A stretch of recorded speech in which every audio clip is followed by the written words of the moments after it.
Salut les gars! Donc ce soir, je vais vous raconter une brève histoire sur le Jujutsu. Ça commence il y a plus d'un siècle dans une petite ville au Japon.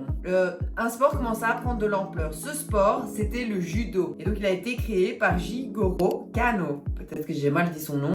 Il m'en voudra pas trop, j'espère. Qui enseignait à ses élèves comment se défendre avec des techniques d'immobilisation, des projections. À ce moment-là, au Brésil, l'histoire était sur le point de prendre un tournant différent. Dans les années 1910, Mitsuyo Maeda, un maître de judo, arriva au Brésil et commença à enseigner ses techniques. Parmi ses élèves se trouvaient les frères Carlos et Helio Gracie, qui allaient transformer à jamais le paysage des arts martiaux. Que Carlos Gracie perfectionnait le Jujutsu, son frère Helio, plus frêle et ayant une santé fragile, commença à adapter les techniques, les rendant plus efficaces pour un combattant de sa taille. C'est ainsi que le Jujutsu brésilien naquit, axé sur l'utilisation de la technique et du contrôle pour surmonter des adversaires plus forts. Le Jujutsu brésilien se répandit dans le monde entier. Lorsque ces combats épiques commencèrent à se dérouler, comme le fameux combat entre Helio et le judoka Masahiko Kimura en 1951 qui rendait la technique Kimura Lock mondialement célèbre. Aujourd'hui, le Jujutsu est l'un des sports les plus respectés au monde, avec des champions comme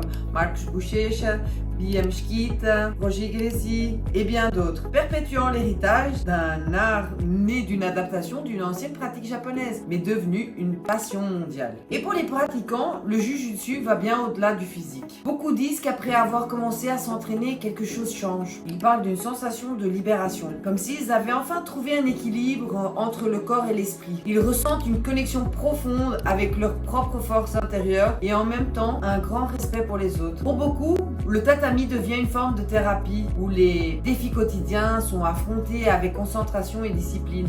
Et pour les pratiquants, le Jujutsu va bien au-delà du physique. Beaucoup disent qu'après avoir commencé à s'entraîner, quelque chose change. Ils parlent d'une sensation de libération, comme s'ils avaient enfin trouvé un équilibre entre le corps et l'esprit. Ils ressentent une profonde connexion avec leur propre force intérieure. En même temps, un grand respect pour les autres. Pour beaucoup, le tatami devient une forme de thérapie, où les défis quotidiens sont affrontés avec concentration et discipline.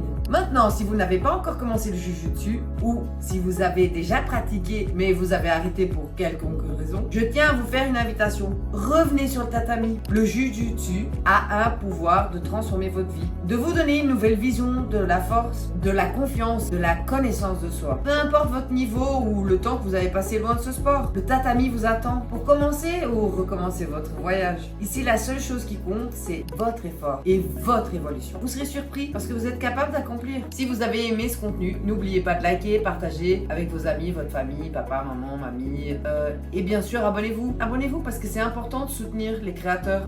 Ciao!